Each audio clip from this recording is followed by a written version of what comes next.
Hello student, তোমরা সবাই কেমন আছো? আগেরবারের মতোই এবারেও আমরা নিয়ে চলে এসেছি তোমাদের প্রত্যেকটি সাবজেক্টের কিছু গুরুত্বপূর্ণ প্রশ্নগুলো। আজকে আমরা তোমাদের ক্লাস 8-এ অঙ্কের বিষয়ের উপর কিছু গুরুত্বপূর্ণ প্রশ্নাবলী নিয়ে আলোচনা স্টার্ট করব। তার আগে বলে রাখি, তোমাদের এবার 70 মার্কসের এক্সাম হবে। 70 মার্কসের এক্সাম, টাইম থাকবে 2 ঘন্টা 30 মিনিট। 70 মার্কসের মধ্যে তোমাদের অতি সংক্ষিপ্ত প্রশ্ন, যেটা এমসিকিউ টাইপস কোশ্চেন বা শূন্যস্থান পূরণ, সত্য মিথ্যা, এগুলোর উপর থাকবে 6 নাম্বার। 6 নাম্বারের মধ্যে পাটিগণিত থেকে 2 নাম্বার, বীজগণিত থেকে 2 এবং জ্যামিতি থেকে 2 নাম্বার। নেক্সট আছে সংক্ষিপ্ত প্রশ্ন। সংক্ষিপ্ত মানে 2 মার্কসের কোশ্চেন। 2 মার্কসের কোশ্চেন থাকবে 12 নাম্বার, তার মধ্যে পাটিগণিত, বীজগণিত এবং জ্যামিতি থেকে পড়বে। পরে আসছে পাটিগণিত।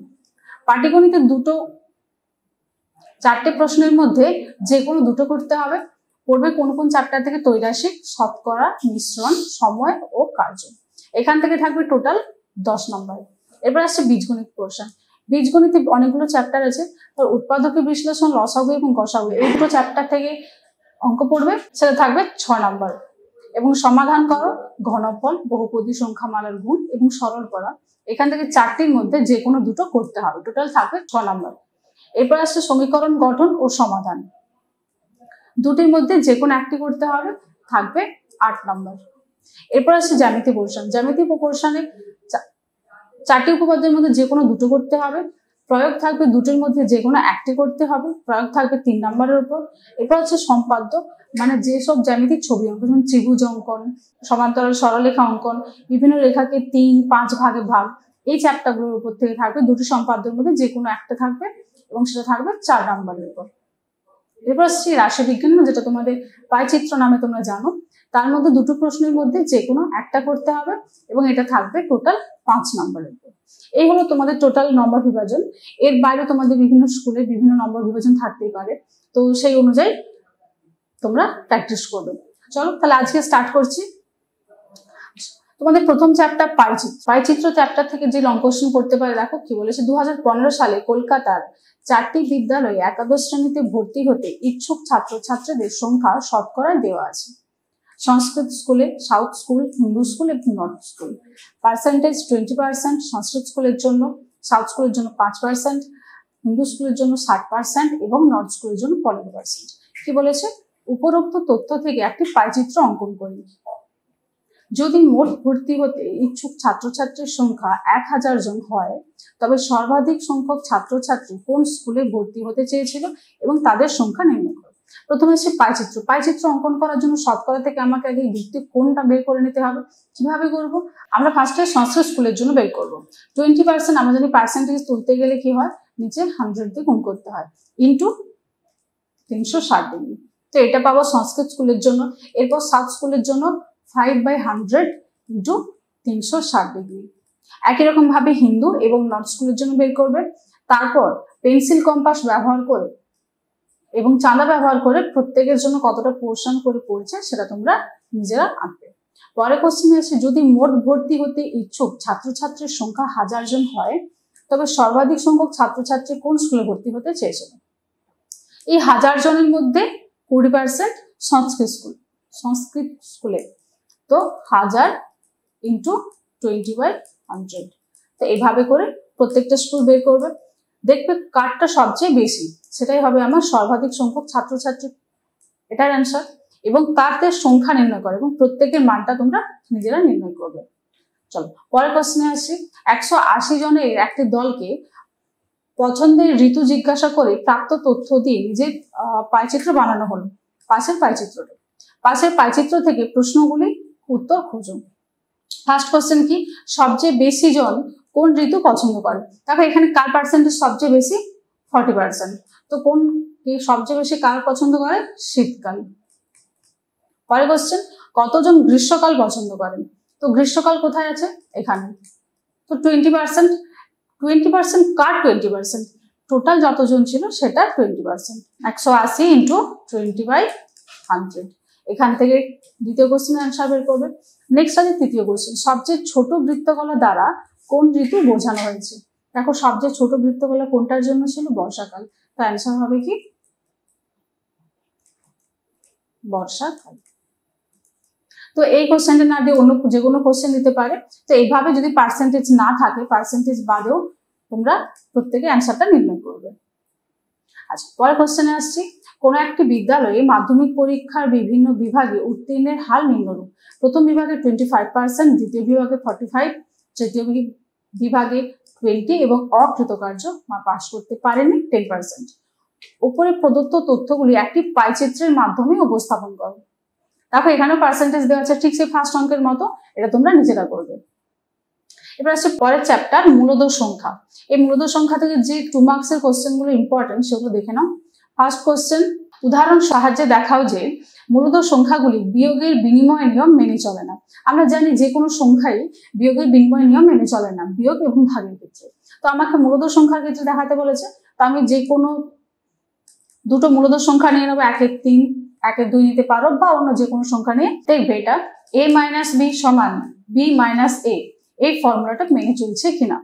যদি মেনে চলে তো বিয়োগের বিনিময় নিয়ম মেনে চলছে, আর যদি না চলে বা দুজনের মান যদি সমান না হয় তখন আমরা ধরবো এটা বিয়োগের বিনিময় নিয়ম মেনে চলছে না। পরের কোশ্চেন, এটা 1 নম্বরের জন্য খুব ইম্পর্টেন্ট কোশ্চেন। কি বলেছে, -13/57 সঙ্গে কত গুণ করলে গুণফল 1 হবে।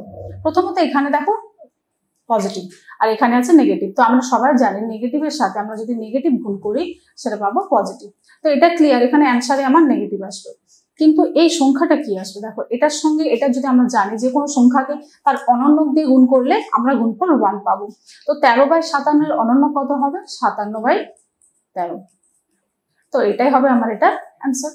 পরের কোশ্চেন, 7 এর 18কে -5 এর 6 অনন্যক দিয়ে গুণ করলে গুণফল নির্ণয় করো। কি বলেছে, 7 এর 18কে গুণ করতে হবে -5 এর 6 অনন্যক। -5 এর 6 অনন্যক কত, -6 5।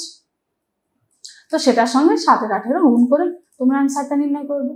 পরের কোশ্চেন আসছে কি, -3 এর 5 ও 1 এর 2 এর মধ্যে 10টি মূলদ সংখ্যা লেখো।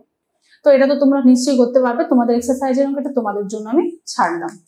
পরের কোশ্চেন, সংখ্যা রেখায় মূলদ সংখ্যাগুলো সংখ্যা বসাও।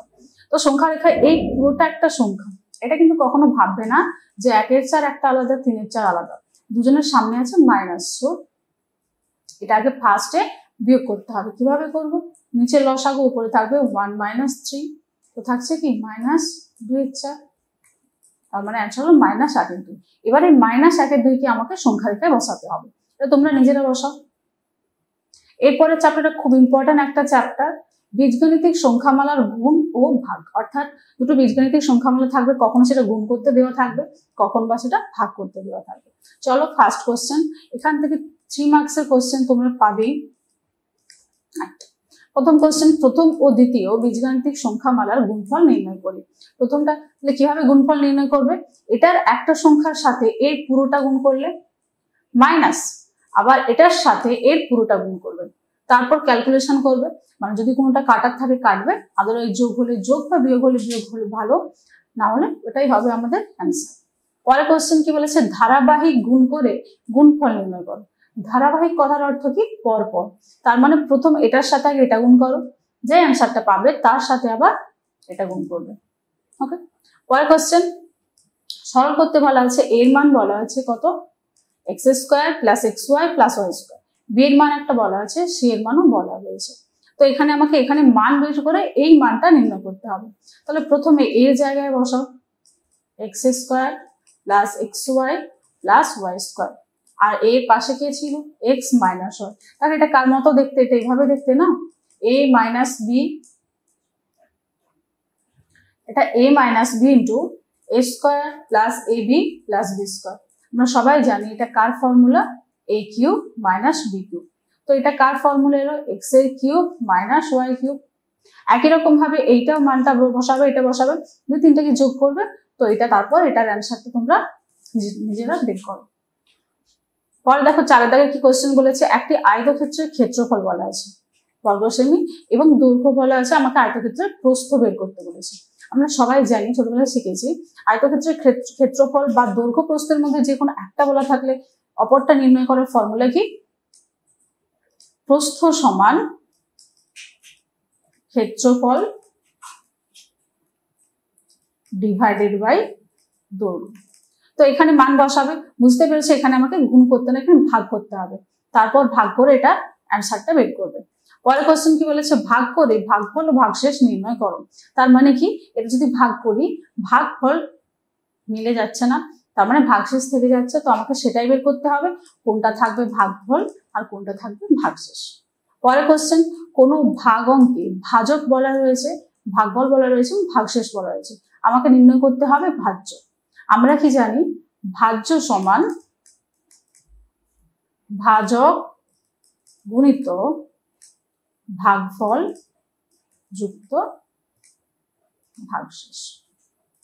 তো আমাকে ভাজকের মান, ভাগফল এবং ভাগশেষ প্রত্যেকের মানই দেওয়া আছে, প্রত্যেকের মানটা এখানে বসাবে।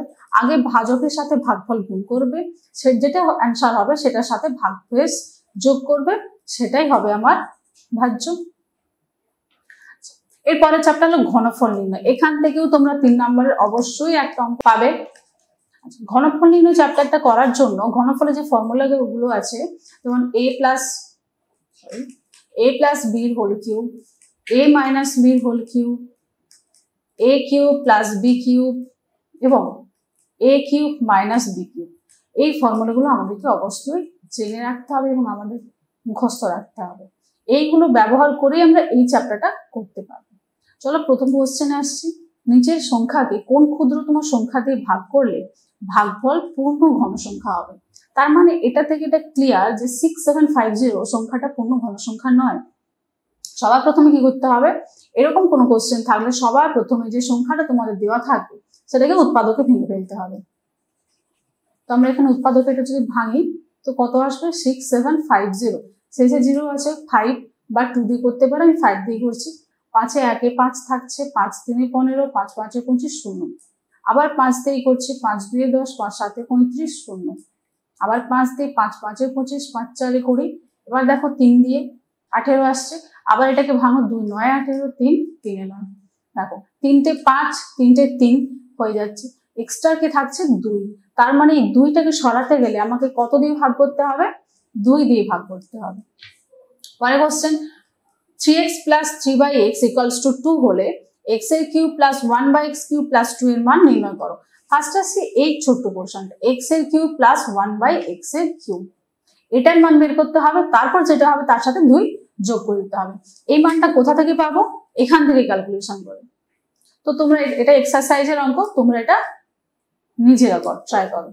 পরের question, x square minus 1/x equals to 2 হলে x to the power 6 minus 1/x এর কিউবের মান নির্ণয় করো।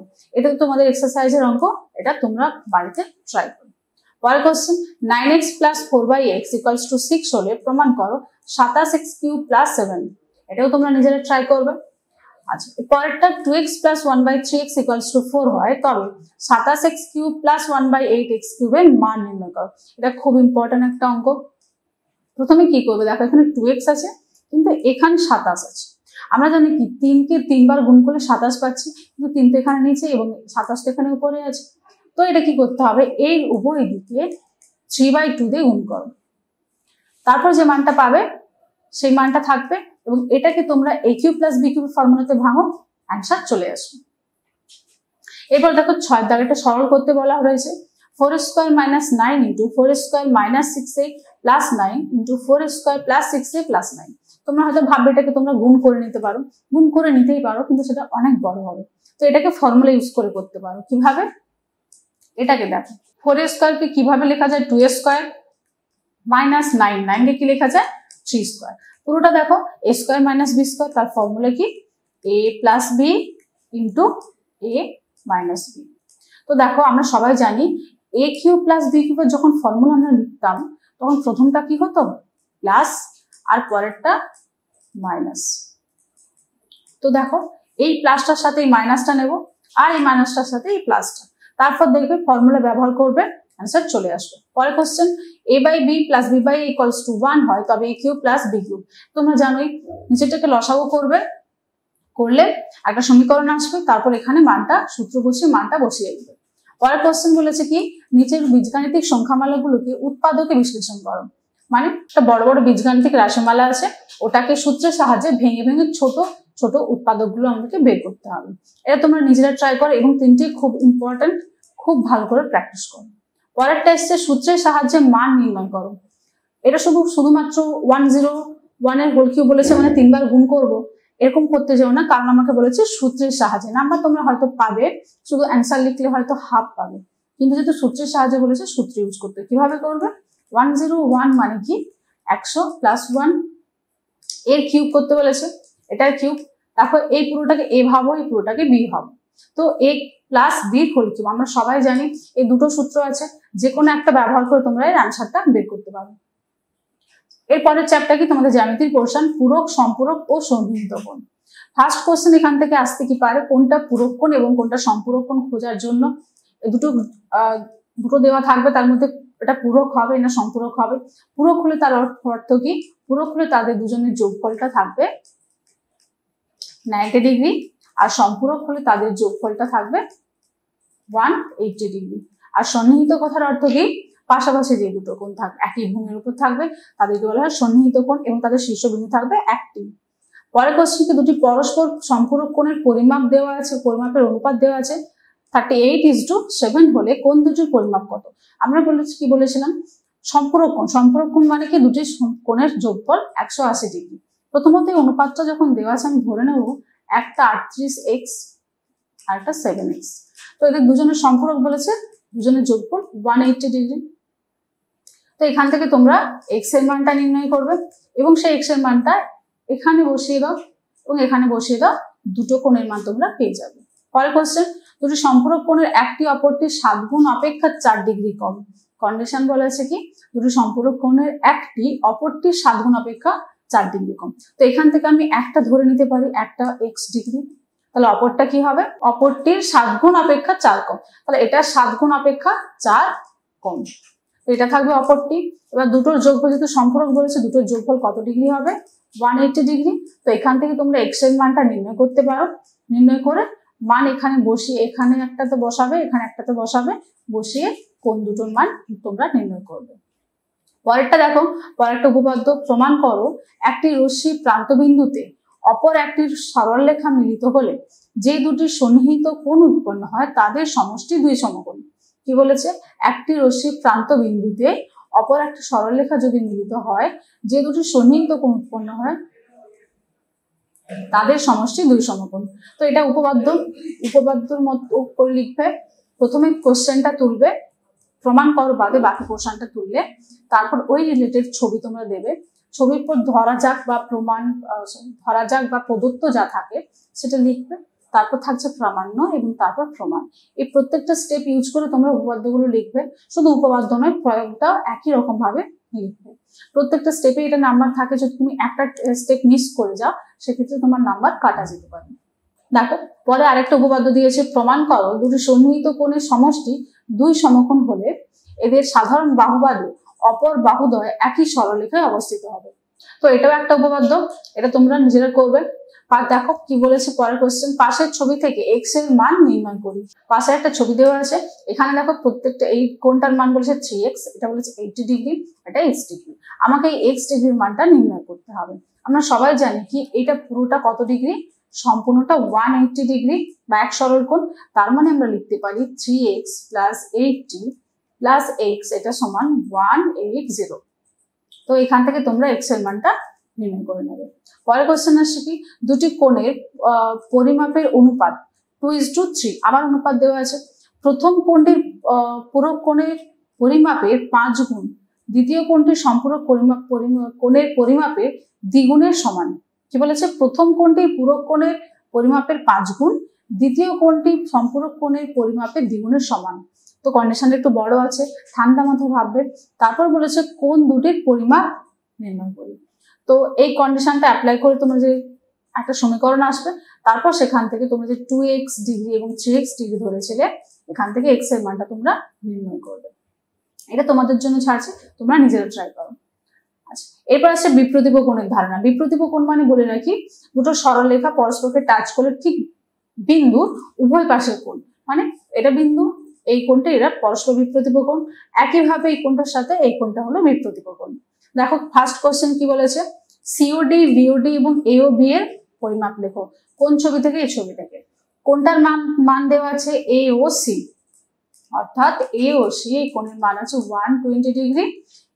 দেখো এই পুরো কোণটা কত ডিগ্রি, এটা একটা সরল রেখা, তার মানে কি এ ও ডি এই কোণটা কত ডিগ্রি, এ ও ডি থাকছে 180 ডিগ্রি। আবার তার মধ্যে এই পোর্শনটার মান দেওয়া আছে, তাহলে সিওডি কত আসবে, সিওডি সমান 180 ডিগ্রি মাইনাস 120 ডিগ্রি, সেটা থাকছে 60 ডিগ্রি। তো সিওডি যদি 60 ডিগ্রি হয়, ঠিক তার বিপরীতের কোণ আমরা জানি কি বিপ্রতীপ কোণের মান কি পরস্পর সমান হয়। তো এটা 60 ডিগ্রি হলে এটাও আসবে 60, এটা 180 হলে এটা আসবে 180 ডিগ্রি। এই ছবিটা না দিয়ে পরীক্ষায় তো অন্য কোনো ছবি দেওয়া থাকলো, যে কোনো একটা কোণের মান দেওয়া আছে। তো ঠিক এই বিপ্রতীপ কোণের বৈশিষ্ট্য বা ক্যারেক্টারিস্টিক ব্যবহার করে বাকি কোণগুলোর মান তোমরা খুব সহজে বের করতে পারবে। পরের কোশ্চেন আসছে কি, প্রমাণ করো যে দুটো সরল রেখা পরস্পরকে ছেদ করলে যে 4টি কোণ উৎপন্ন হয় তাদের সমষ্টি 4 সমকোণ। অর্থাৎ কি এই পুরোটা আসবে কত, 4 সমকোণ মানে 360 ডিগ্রি, সেটা আমরা জানি। কারণ এই কোণটাকে আমি যদি যোগ করে দিই, এটা পুরোটা একটা বৃত্তীয় কোণ, আর পাই চিত্রতে আমরা পড়েছি বৃত্তীয় কোণের মান কত 360 ডিগ্রি। তো এটা আমাকে প্রমাণ করতে হবে। তো এটা যেহেতু উপপাদ্য, তো উপপাদ্য লেখার নিয়ম অনুসারে তোমরা প্রমাণ করবে, কিভাবে লিখতে হবে সেটা আমি আগেও বলেছি, তো তোমরা সেগুলো ফলো করবে। এরপর প্রমাণ কি আসছে, দুটি সরল রেখা পরস্পরকে ছেদ করলে যে দুজোড়া বিপ্রতীপ কোণ উৎপন্ন হয় তাদের প্রতি জোড়া কোণের পরিমাপ পরস্পর সমান। অর্থাৎ যেটা আমি বলেছিলাম, দুটো সরলরেখা পরস্পর ছেদ করেছে, দু জোড়া মানে 4টে, এটা এক জোড়া, আর এদিকে থাকছে আরেক জোড়া। তো এখানে কি বলেছে, এই কোণটার সাথে এই কোণটা সমান, এই কোণটার সাথে এই কোণটা সমান, এটাই আমাকে প্রমাণ করতে হবে। এটা তোমরা নিশ্চয়ই নিজেরাই করতে পারবে। চলো এরপর আসছে তৈরাসিক পদ্ধতি। চ্যাপ্টারটা তোমাদের কাছে খুবই সহজ হলেও কখনো কখনো আমরা গুলিয়ে ফেলি কোনটা সরল সম্পর্ক কোনটা ব্যস্ত সম্পর্ক। তো সরল সম্পর্ক মানে কি, একটা চলরাশি বাড়লে আরেকটা বাড়বে, বা একটা কমলে আরেকটা কমবে। আর ব্যস্ত মানে কি, একটা চলরাশি যদি বাড়ে অপরটা কমবে, এবং অপরটা যদি কমে আরেকটা বাড়বে। তো এটাই হলো টোটাল সরল এবং ব্যস্ত সম্পর্কের মধ্যে ডিফারেন্স। তো এই সম্পর্কগুলো ব্যবহার করে অঙ্কগুলো করতে হবে। তো ফার্স্ট অঙ্ক কি থাকছে, একটা যন্ত্রচালিত তাঁতের ক্ষমতা একটি হস্তচালিত তাঁতের ক্ষমতা 2 পূর্ণ 1/4 গুণ। 12টি হস্তচালিত তাঁত 1080 মিটার দৈর্ঘ্যের কাপড় 18 দিনে তৈরি করে। তাহলে 2700 মিটার দৈর্ঘ্যের কাপড় 15 দিনে তৈরি করতে কতগুলো যন্ত্রচালিত তাঁত লাগবে তা তৈরাসিক পদ্ধতিতে হিসেব করি। তাহলে দেখো যন্ত্রচালিত তাঁত বলেছে, আর এখানে কি বলেছে, এখানে হস্তচালিত তাঁত। কিন্তু দেখো এবার তোমরা কি ভাববে, তাহলে উপরে হেডিংটা কি লিখবো, একটা তো যন্ত্রচালিত বলেছে একটা হস্তচালিত বলেছে, কিন্তু হস্তচালিত এবং যন্ত্রচালিতের মধ্যে একটা সম্পর্ক বলে আছে না। তো এই সম্পর্কের ব্যবহার করে উপরে ভাববে যে হেডিংটা কি লিখবে। তারপরে দুজনের মধ্যে কি সব তিনটে থাকবে, একটা হলো যন্ত্র, সেটা হস্ত না যন্ত্র তোমরা লিখবে, আরেকটা থাকবে কাপড়ের পরিমাণ, কাপড়ের পরিমাণ না কাপড়ের দৈর্ঘ্য লিখবে, কারণ যেহেতু এখানে মিটারে দেওয়া আছে। আরেকটা থাকছে দিন সংখ্যা। তারপর কি করবে, যে কোনো একটাকে স্থির রেখে, অর্থাৎ যন্ত্রকে স্থির রেখে এই দুটোর মধ্যে কি সম্পর্ক সেটা বের করলে। আচ্ছা এখানে কি বের করতে বলে, যন্ত্রের সম্পর্ক, সুতরাং এই দুটোর মধ্যে না, কাপড়ের দৈর্ঘ্যকে স্থির রেখে দিন সংখ্যা যন্ত্রের মধ্যে কি সম্পর্ক নির্ণয় করলে, আবার দিন সংখ্যাকে স্থির রেখে কাপড়ের দৈর্ঘ্য এবং যন্ত্রের মধ্যে কি সম্পর্ক নির্ণয় করলে, তারপর তিনটে সমীকরণকে বা তিনটে ভগ্নাংশকে একসাথে গুণ করে অ্যান্সারটা বের করবে। পরে কোশ্চেন দেখো, অশ্বক্ষমতা সম্পন্ন একটি পাম্প 36,000 লিটার জল 8 ঘন্টায় উপরে তুলতে পারে। 7 অশ্বক্ষমতা সম্পন্ন পাম্পে 63,000 লিটার জল তুলতে কত সময় লাগবে। তার মানে কি, একটা থাকছে যন্ত্রের সংখ্যা, আরেকটা থাকছে জলের পরিমাণ, আরেকটা থাকছে সময়। এবার দেখবে এদের তিনজনের মধ্যে ঠিক আগের অঙ্কের মতো এদের মধ্যে কি সম্পর্ক সেটা নির্ণয় করবে, তারপর এর অ্যান্সারটা বের করবে। পরের কোশ্চেন, প্রতিদিন 8 ঘন্টা কাজ করে 50 জনের একটি কাজ 12 দিনে করতে পারে। প্রত্যহ কত ঘন্টা খেটে 60 জন লোকে 16 দিনে তার দ্বিগুণ কাজ করবে। তার মানে এখানে তিনটে জিনিস থাকছে, একটা হলো সময় যেটা ব্র্যাকেটে থাকবে ঘন্টা, আরেকটা সময় থাকবে যেটাতে থাকবে দিন, আরেকটা থাকবে কি জনসংখ্যা। এটা করে তোমরা দ্বিগুণ কাজ করে কত সময় লাগবে সেটা তোমরা নিজেরা বের করবে। এরপরের চ্যাপ্টার শতকরা, খুব ইম্পর্টেন্ট একটা চ্যাপ্টার, তোমাদের সেকেন্ড সামেটিভের জন্য খুব ইম্পর্টেন্ট ছিল, আর থার্ড সামেটিভের জন্য খুব ইম্পর্টেন্ট। এখান থেকে 2 নম্বরের কোশ্চেন তোমরা পাবেই, এবং একটা 4 নম্বরের কোশ্চেনও তোমরা পাবে। ফার্স্ট কোশ্চেন দেখো কি বলেছে, 24 লিটারের 37.12% সমান কত? তার মানে কি, লিটার এর আছে, তো এটা ইন্টু 37.12%। আর পার্সেন্ট তুলতে গেলে কি করতে হয়, নিচে 100 দিয়ে গুণ করতে হয়, তারপর এটা কাটাকুটি করে অ্যান্সারটা বের করবে। পরের কোশ্চেন কি বলেছে, 2.1/3কে শতকরাতে প্রকাশ করে। শতকরাতে প্রকাশ করার অর্থ কি? শতকরাতে প্রকাশ করার অর্থ হলো কোনো সংখ্যাকে 100 দিয়ে গুণ। এটা নিজের করবে। পরেরটা, 2.25 টাকা 5 টাকা শতকরা কত লিখি? এটা তোমাদের এক্সারসাইজের অঙ্ক, এটা তোমাদের জন্য রাখছি এবং তোমরা অবশ্যই এটার উত্তর কমেন্ট সেকশনে জানাবে। পরের কোশ্চেন, একটি গহনায় সোনা ও তামার অনুপাত দেওয়া আছে 3:2, তামার শতকরা পরিমাপ নির্ণয় করো।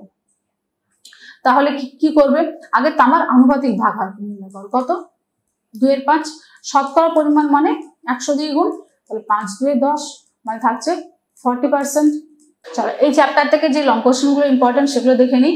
কি বলেছে, চিনির মূল্য 20% বেড়ে যায়, তাই চিনির মাসিক খরচ অপরিবর্তিত রাখতে চিনির মাসিক ব্যবহারের পরিমাণ শতকরা কত কম করতে হবে হিসাব করে লেখো।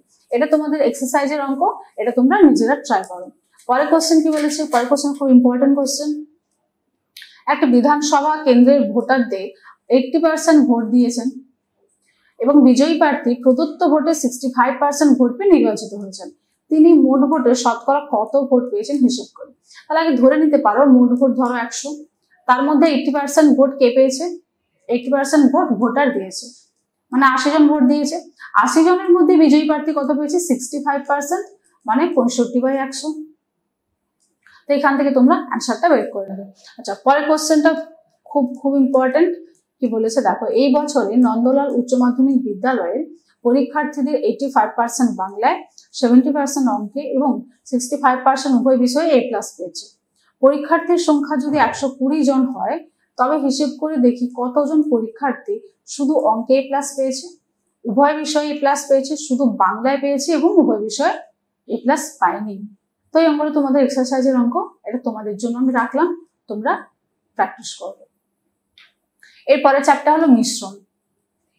ফার্স্ট কোশ্চেন কি, বিজন বাবু ফিনাইল ও জল 2:23 অনুপাতে মিশিয়ে 60 লিটার ফিনাইল গোলা জল তৈরি করেছেন। এই ফিনাইল গোলা জলে তার আর কত লিটার ফিনাইল মেশালে ফিনাইল ও জলের পরিমাণের অনুপাত 9:46।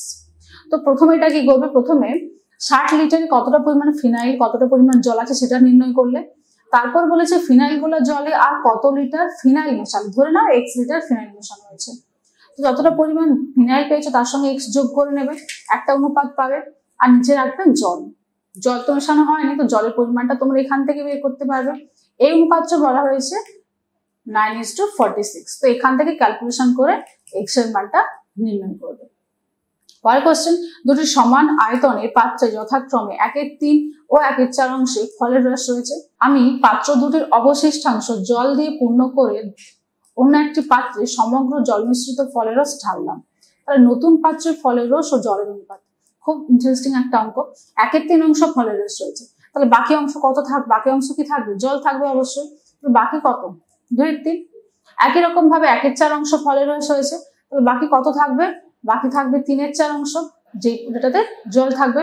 একটি পাত্রে সমগ্র জল মিশ্রিত ফলের রস ঢাললাম, তাহলে দুটোকে যোগ করে দাও, যোগ করে ফলের রস ও জলের অনুপাতটা তোমরা নির্ণয় করবে। পরের কোশ্চেনটা খুব ইম্পর্টেন্ট একটা কোশ্চেন। 3:1 অনুপাতে সিরাপ ও জল মেশানো শরবত থেকে কত অংশ তুলে নিয়ে তার পরিবর্তে সমপরিমাণ জল ঢাললে সিরাপ ও জলের পরিমাণ সমান হবে। অর্থাৎ প্রথমে সিরাপের আনুপাতিক ভাগহার এবং জলের আনুপাতিক ভাগহার বের করলে, তারপর ধরে নাও সেখান থেকে x লিটার তুলে নিয়েছো, আর তাতে সমপরিমাণ অর্থাৎ x লিটার জল আবার তুমি ঢেলে দিলে। তো সেক্ষেত্রে সিরাপ ও জলের পরিমাণ বলা আছে সমান, তার মানে সিরাপের অনুপাত এবং জলের অনুপাত কি হবে? দুজনের অনুপাত সমান হবে। তো সেখান থেকে ক্যালকুলেশন করে তোমরা x এর মানটা নির্ণয় করবে। এর পরের চ্যাপ্টার এবং খুব ইম্পর্টেন্ট একটা চ্যাপ্টার, সেটা হলো উৎপাদকের বিশ্লেষণ।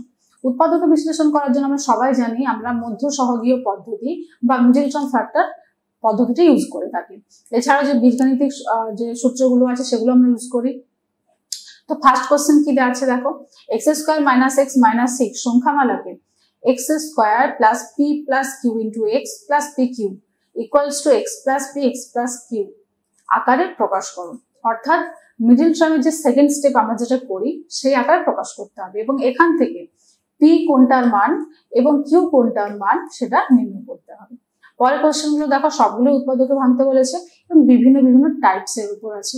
তো তোমরা এটা খুব সবগুলোই খুব ভালো করে প্র্যাকটিস করো, বিশেষ করে এটা খুব ইম্পর্টেন্ট আর এটা খুব ইম্পর্টেন্ট, এই তিনটে অঙ্ক খুব ভালো করে তোমরা প্র্যাকটিস করো। এরপর কি বলেছে দেখো, নিচে বীজগাণিতিক সংখ্যামালাকে বর্গের অন্তরূপে সাজাও। বর্গের অন্তরূপে কথার অর্থ কি, এ স্কোয়ার মাইনাস বি স্কোয়ার এরকম আকারে সাজাতে হবে। তো আমি প্রথমে একটা বলে দিই, x square minus 2x minus 3, তো এটাকে কিভাবে লিখবে দেখো, x square minus 2 into x into 1 plus 1 square হলো, কিন্তু এখানে কোথাও 1 ছিল না, তো আমি এক্সট্রা করে যোগ করেছি, তো আমাকে এটা মাইনাস করে দিতে হবে। এই পুরোটা দেখো এ স্কোয়ার এ মাইনাস বি হোল স্কোয়ার আকারের ফর্মুলা, তো এক্স মাইনাস 1 এর হোল স্কোয়ার মাইনাস এটা করলে কত হবে 4, যেটাকে আমরা লিখতে পারি 2 স্কোয়ার। দেখো এটা একটা টার্ম, এটা একটা টার্ম, এবং দুটোই বর্গ আকারে আছে এবং দুটোই অন্তরূপে আছে, তো এটার মতো দেখতে হচ্ছে, এটাই হবে কি আমার অ্যান্সার। এটাকে আর উৎপাদকে এটাকে আর ভাঙতে হবে না ফর্মুলার সাহায্যে, এটাই আকারেই প্রকাশ করতে হবে। আচ্ছা, এই পরেরটা তোমরা নিজেরা করবে, এটা তোমাদের জন্য ছাড়লাম। পরেরটা দেখো, উৎপাদকে বিশ্লেষণ করতে বলেছে এই অঙ্ক, তো এটা দুটো পদ্ধতিতে করা যেতে পারে, তোমরা এভাবে রেখেও করতে পারো বা এ স্কোয়ারকে লসাগু করেও করতে পারো, যেটা তোমাদের ক্ষেত্রে সুবিধা হবে তোমরা সেই প্রসেসটাই ইউজ করবে। চল, এরপর আসছে গসাগু এবং লসাগু চ্যাপ্টার। তোমরা সবাই জানো গসাগু মানে কি, দুটো বা তিনটে বীজগাণিতিক যে সংখ্যামালা দেওয়া থাকবে তাদের মধ্যে কোন কোন ফ্যাক্টর গুলো বা কোন কোন উৎপাদক গুলো কমন আছে সেগুলোকে নিয়ে নেওয়া। আর লসাগু কি, গসাগু বাদে কোনগুলো থাকবে সেগুলোকে নিয়ে নেওয়া। তো তোমরা তার জন্য প্রত্যেকটা বীজগাণিতিক সংখ্যামালাকে আগে নিতে হবে, নেওয়ার পর সেগুলোকে উৎপাদকে ভাঙতে হবে, তাদের প্রত্যেকটার উৎপাদক বের করতে হবে, তারপর তাদের মধ্যে কি কমন সেটা গসাগু আকারে নির্ণয় করতে হবে। তো এই সবগুলোর মধ্যে এই অঙ্কটা খুব ইম্পর্টেন্ট এবং এটাও খুব ইম্পর্টেন্ট, এটাও খুব ইম্পর্টেন্ট, এগুলো খুব ইম্পর্টেন্ট, তোমরা খুব ভালো করে এগুলো প্র্যাকটিস করতে থাকো। এরপর আসছে সরলীকরণ চ্যাপ্টার। সরলীকরণ কথার অর্থ কি, বড় বড় কোনো বীজগাণিতিক সংখ্যামালাকে আমরা যোগ বিয়োগ বা গুণ ভাগের মাধ্যমে সমাধান একদম ছোট আকারে প্রকাশ করবো বা লঘিষ্ঠ আকারে প্রকাশ করবো, সেটাকেই এক কথায় বলা হয় সরলীকরণ। প্রথম অঙ্কটা দেখো, প্রথম অঙ্কটা খেয়াল করে দেখলে দেখো নিচে যে হরগুলো আছে না প্রত্যেককেই আমরা মিডিল টার্ম ফ্যাক্টরে ভাঙতে পারি, তো সেটাকে ভাঙবে, ভাঙার পর তাদেরকে যোগ করবে, যোগ করে অ্যান্সারটা তোমরা নিজেরা বের করবে। পরের অঙ্কটা খুব ইম্পর্টেন্ট একটা অঙ্ক, এটা তোমাদের এক্সারসাইজের অঙ্ক, এটা তোমাদের জন্য আমি ছাড়লাম। তারপরেরটা ক্ষেত্রে বলে রাখি কি করবে, এটার সাথে এই এ কে নিয়ে নাও এবং এটার সাথে বি কে নিয়ে নাও এবং এই সেটার সাথে এই সি কে নিয়ে নাও, তারপর এদের মধ্যে থেকে এ বি এবং সি কমন যাবে, তারপর এদেরকে লসাগু করে সমাধান করে এর অ্যান্সারটা বের করবে। পরেরটাও তোমাদের এক্সারসাইজের অঙ্ক, এটাও আমরা তোমাদের জন্য ছাড়লাম। এরপর আছে সময় ও কার্য। সময় কার্য চ্যাপ্টার থেকে যে অঙ্কগুলো ইম্পর্টেন্ট লং কোশ্চেন হিসেবে সেগুলো দেখো, 250 জন লোকের 50 মিটার দীর্ঘ এবং 35 মিটার প্রশস্ত একটি পুকুর কাটতে 18 দিন সময় লাগে, তাহলে একই গভীরতা বিশিষ্ট 7 মিটার দীর্ঘ এবং 40 মিটার প্রশস্ত অপর একটি পুকুর কাটতে 300 জন লোকের কত দিন সময় লাগবে। অর্থাৎ এখানে তিনটে জিনিস দেওয়া আছে, সময় কার্যের অঙ্কগুলো আমরা ত্রৈরাশিকের মাধ্যমেও সমাধান করতে পারি, তো এটা ত্রৈরাশিকের মাধ্যমে আমরা সমাধান করে দেবো। তিনটে জিনিস দেওয়া আছে, একটা কি জনসংখ্যা, একটা হলো পুকুরের গভীরতা, আর একটা হলো সময়। তো তিনজনের মধ্যে কি সম্পর্ক আমরা সেটা দেখবো, তারপর ত্রৈরাশিকের মাধ্যমে এটা সমাধান করবো। পরে কোশ্চেন, একটি কাজ মেরি এবং ডেভিড একা একা যথাক্রমে 10 দিন এবং 15 দিনে করতে পারে, অর্থাৎ মেরি একা 10 দিন করতে পারে, ডেভিড একা 15 দিনে করতে পারে। প্রথমে মেরি একা 4 দিন এবং পরে ডেভিড একা 5 দিন কাজ করে চলে গেল, তাহলে মারিয়া এসে বাকি কাজটি 4 দিনে শেষ করলো। যদি মেরি, ডেভিড এবং মারিয়া একসাথে কাজটি করত তবে কত দিনে কাজটি শেষ করতে পারত।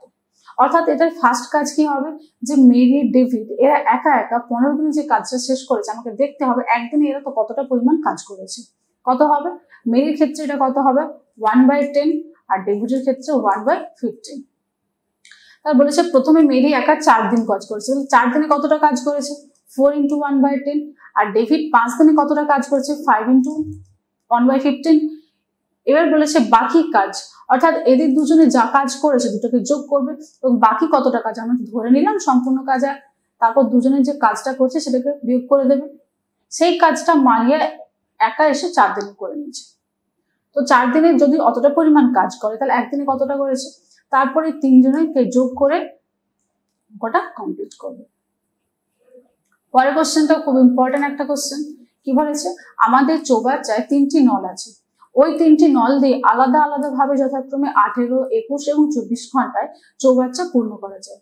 ফার্স্ট কোশ্চেন কি বলেছে, একসাথে 3টি নল খোলা থাকলে কতক্ষণে চৌবাচ্চাটি জলপূর্ণ হবে সমানুপাত তৈরি করি ও হিসাব করে লিখি। 3টি নল আলাদা আলাদা ভাবে 18, 21 এবং 24 ঘন্টায় চৌবাচ্চা পূর্ণ করা যায়। তাহলে কি, প্রথম নলটি 1 ঘন্টায় কতটা কাজ করে সেটাকে বের করে নাও। একই রকম ভাবে দ্বিতীয় এবং তৃতীয় নল বের করে নাও, তারপর তিনটাকে যোগ করে দাও, কত সময় লাগে বা কতক্ষণে চৌবাচ্চা পূর্ণ করতে পারবে সেটা তোমরা বের করে নাও। পরেরটা কি বলেছে, যদি প্রথম দুটি নল খোলা থাকতো তাহলে চৌবাচ্চাটি পূর্ণ করতে কত সময় লাগে। একই রকম ভাবে প্রথম দুটো নল বলেছে, তার মানে তৃতীয় নলটা আমার দরকার নেই, প্রথম দুটো নলকে আমরা যোগ করে দেবো, দিয়ে এটা কত সময় লাগে সেটা বের করে নেবো।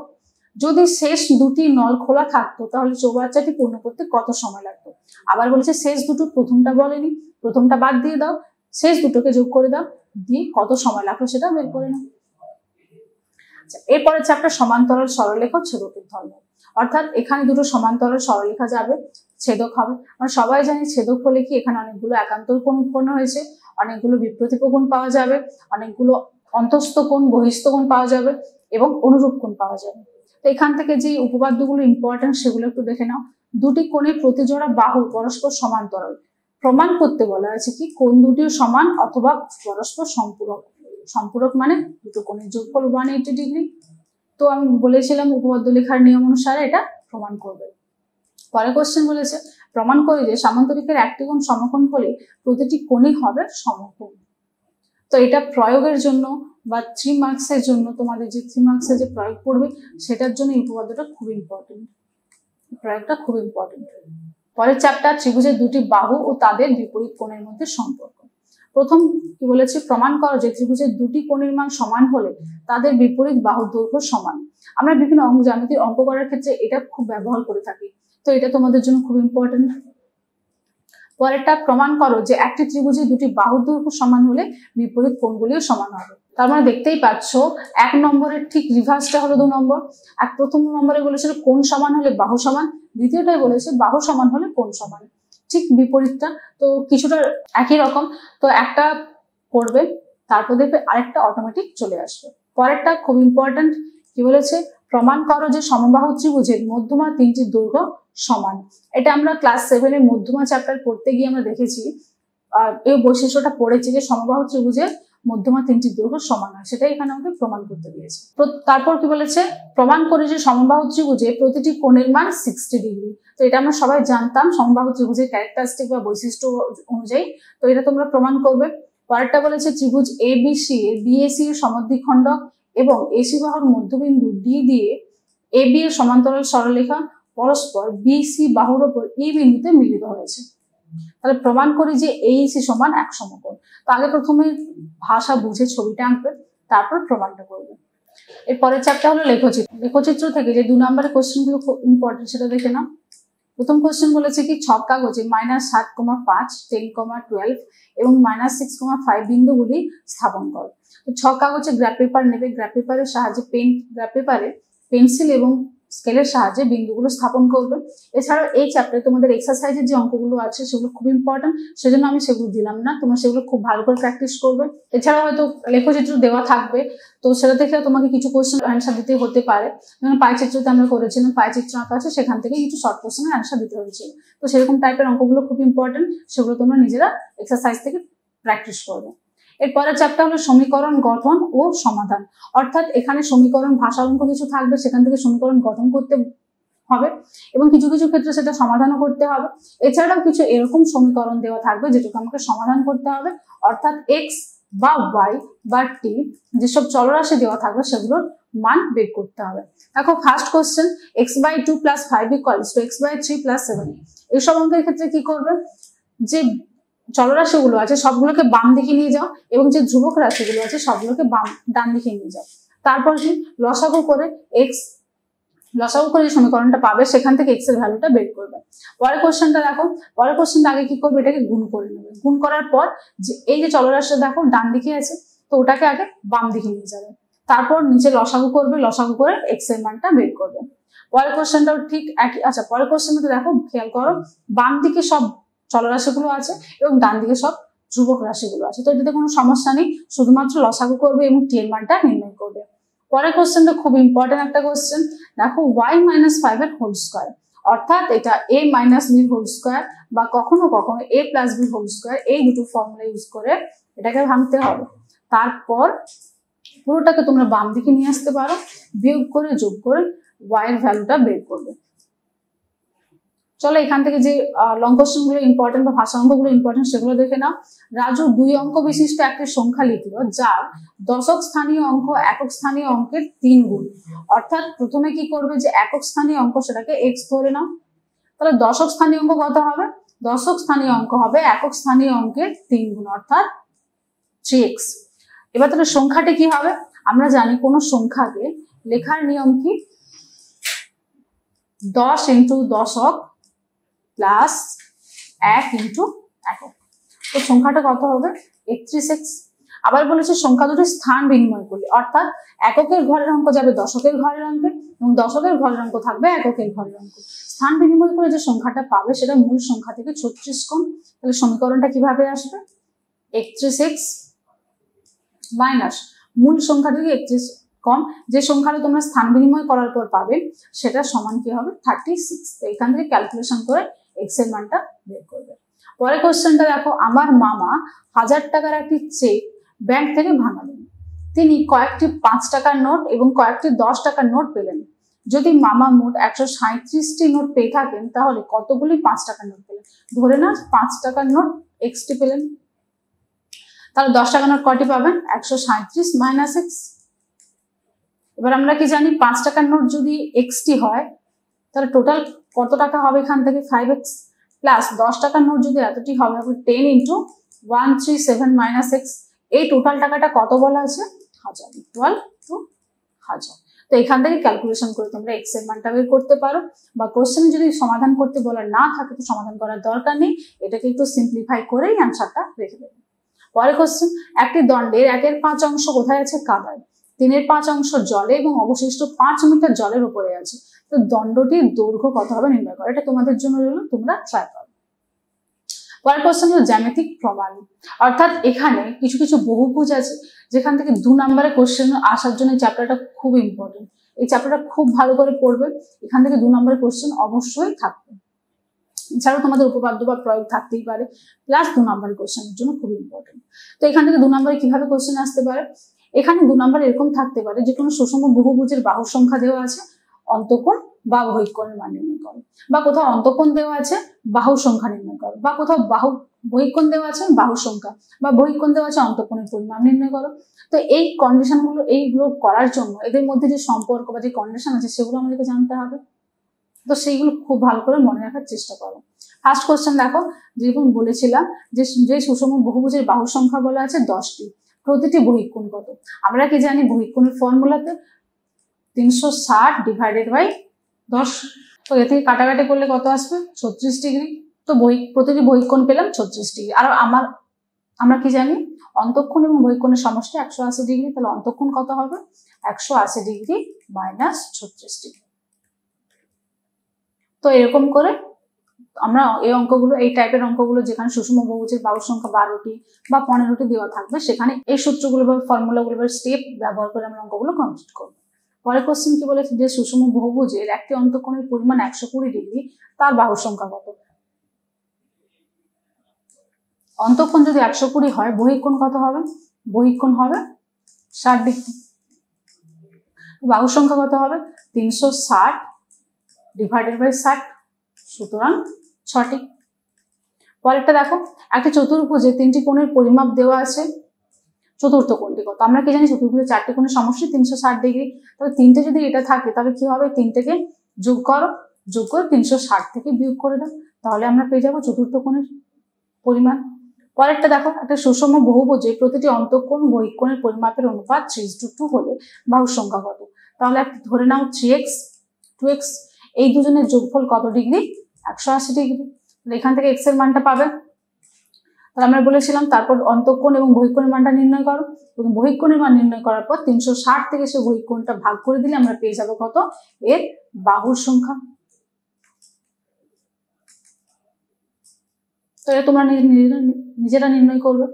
পরে এখান থেকে যে উপপাদ্য এবং এক্সট্রা গুলো ইম্পর্টেন্ট সেগুলো দেখে নাও। ত্রিভুজের যে কোনো দুটি বাহুর দৈর্ঘ্যের সমষ্টি তৃতীয় বাহু অপেক্ষা বৃহত্তর। অবশ্যই এই কন্ডিশনটা স্যাটিসফাই না হলে আমরা কোনো ত্রিভুজ আঁকতেই পারবো না। পরেরটা খুব ইম্পর্টেন্ট, কি বলেছে? n সংখ্যক বাহু বিশিষ্ট বহুভুজের অন্তঃকোণগুলির পরিমাপের সমষ্টি 2 × n-2 সমকোণের সমান। এটা আমরা ব্যবহার করে যে 2 নম্বর অঙ্কগুলো সলভ করেছি সেটাই আমাদেরকে প্রমাণ করতে হবে। পরের কোশ্চেনটা, প্রমাণ করো যে একটি সরলরেখার বহিস্থ কোনো বিন্দু থেকে ওই সরলরেখা পর্যন্ত যেসব সরলরেখাংশ আঁকা যায় তাদের মধ্যে লম্ব দৈর্ঘ্য সবচেয়ে ক্ষুদ্রতম। তো এটা তোমরা নিজেটা ট্রাই করো। পরেরটা, ত্রিভুজের পরিসীমা ত্রিভুজের মধ্যমা তিনটি দৈর্ঘ্যের সমষ্টির চেয়ে বড়। এটা প্রয়োগের জন্য খুবই ইম্পর্টেন্ট। এরপরের চ্যাপ্টার হলো সম্পাদ্য ত্রিভুজ অঙ্কন। দেখো 3টে অঙ্ক দেওয়া আছে। প্রথমটা কি বলেছে? একটা ত্রিভুজ অঙ্কন করো যেখানে দুটি কোণ 70 ডিগ্রি এবং 50 ডিগ্রি দেওয়া আছে, এবং 50 ডিগ্রি কোণের বিপরীত বাহুর দৈর্ঘ্য 5 সেমি বলে দেওয়া আছে। বলে রাখি, এইসব চ্যাপ্টার বা সম্পাদ্য আঁকার সময় অবশ্যই পেন্সিল এবং স্কেল ইউজ করবে, কম্পাস ইউজ করবে। চাঁদাটা যদি ইউজ করতে দেওয়া থাকে তো ইউজ করবে, আদারওয়াইজ চাঁদাটাও এড়িয়ে চলবে। পরেরটা কি বলেছে? দেখা, একটা সমকোণী ত্রিভুজ অঙ্কন করতে বলা আছে যার সমকোণী ধারক বাহুগুলি 4.5 এবং 6.3। ধারক বাহু কথার অর্থ কি? এই যে সমকোণী ত্রিভুজ, এই কোণটা 90 ডিগ্রি, এই দুটো বাহুর দৈর্ঘ্য 4.3, 4.5 এবং 6.3, এগুলোকেই বলা হয় ধারক বাহু। পরেরটা দেখা, একটা ত্রিভুজ অঙ্কন করতে বলেছে যার দুটি বাহুর দৈর্ঘ্য 6 সেমি, 9 সেমি এবং 9 সেমি দৈর্ঘ্যের বিপরীত বাহুর বিপরীত কোণ কত বলা আছে? 105 ডিগ্রি, ঠিক আগের অঙ্কের মতোই। এবং বাহুর মাপ কিরূপ হলে দুটি ত্রিভুজ আঁকা সম্ভব নয়। তো বাহুর মাপ কি, আরেকটা বাহুর মাপ কিরূপ হলে ত্রিভুজ আঁকতে আমরা পারবো না? আমরা কি জানি? কিছুক্ষণ আগে চ্যাপ্টারে পড়েছিলাম ত্রিভুজ আঁকার কন্ডিশনটাকে। তো সেটা অ্যাপ্লাই করে দেখবে যে বাহুর মাপ আর তৃতীয় বাহুর মাপ কত হলে আমরা ত্রিভুজটা আঁকতে পারবো না। এরপর হলো সমান্তরাল সরলরেখা অঙ্কন। সমান্তরাল সরলরেখা অঙ্কনের জন্য একটা বহিস্থ সরলরেখা থাকবে, দেওয়া থাকবে, তার মাপ কখনো নাও দেওয়া থাকতে পারে। যখন মাপ দেওয়া থাকবে না তখন যে কোনো সরলরেখা আঁকতে পারো, আর যখন মাপ দেওয়া থাকবে তখন অবশ্যই মাপ দিয়ে স্কেলের সাহায্যে সরলরেখাটা আঁকবে। এর বলেছে বহিস্থ বিন্দু থেকে, অর্থাৎ বহিস্থ বিন্দু কথার অর্থ হলো বাইরের একটা বিন্দু, বাইরের বিন্দু থেকে একটা সমান্তরাল সরলরেখা অঙ্কন করি। অবশ্যই সম্পাদ্য আঁকার সময় ছবির নামকরণ করবে এবং অঙ্কন চিহ্ন, অর্থাৎ তুমি কি আঁকলে সেটা লিখবে। নামকরণ প্লাস অঙ্কন চিহ্ন, এই দুটোই দিতে হবে, না হলে কিন্তু নাম্বার কাটা যেতে পারে। পরের চ্যাপ্টার দেখো, প্রদত্ত সরলরেখাকে সমান 3টি 5টি ভাগে ভাগ। আমরা 2টি ভাগে ভাগ করেছি, 4টি ভাগে ভাগ করেছি, এবার 3টি 5টি ভাগে। তো এর জন্য তোমার একটা যে কোনো নির্দিষ্ট মাপের সরলরেখা দেওয়া থাকবে, সেটাকে 3টি ভাগে ভাগ। যখন 3 ভাগে ভাগ করবে তখন আমরা সরলরেখাটাকে এইভাবে 2টো খণ্ড করব, তাহলে আমরা 3টে ভাগ পাবো। যদি 5 ভাগে দেওয়া থাকে সরলরেখাকে ক খণ্ড করবো? 4 খণ্ড করব। দেখো প্রথম কোশ্চেন বলছে 6 সেমি দৈর্ঘ্যের একটা সরলরেখাংশকে সমান 2টি ভাগে ভাগ করো। অর্থাৎ এখানে কিছু করতে হবে না, একটা সরলরেখা থাকবে, একটা ভাগ করতে হবে, অর্থাৎ একে সমদ্বিখণ্ডিত করতে হবে।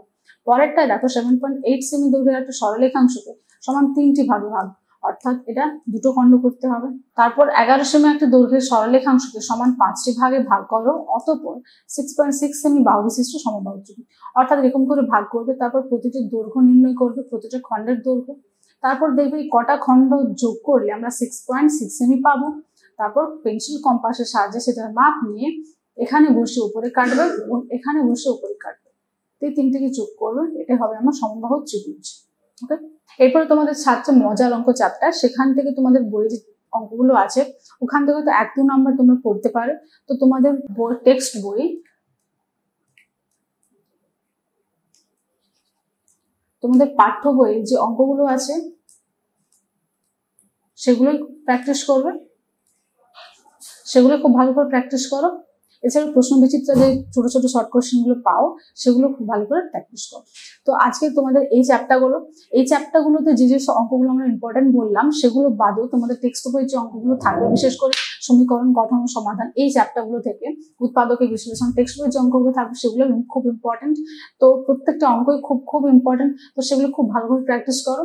আর যে অঙ্কগুলো বললাম সেগুলো হয়তো ডিজিট চেঞ্জ করে দিতে পারে, কোথাও 32 বলেছি, 32 দেওয়া আছে, সেটা 23 হতে পারে, বা 32 45 হতে পারে। তো সেগুলো একটু খেয়াল রাখবে এবং প্রত্যেকটা প্রসেস মনে রাখবে। আর ভিডিওটা ভালো লাগলে অবশ্যই লাইক করবে এবং এরকম আরো অনেক প্রত্যেকটা সাবজেক্টের ভিডিও পাওয়ার জন্য চ্যানেলটা সাবস্ক্রাইব করতে ভুলবে না। And all the very best, খুব ভালো করে এক্সাম দাও।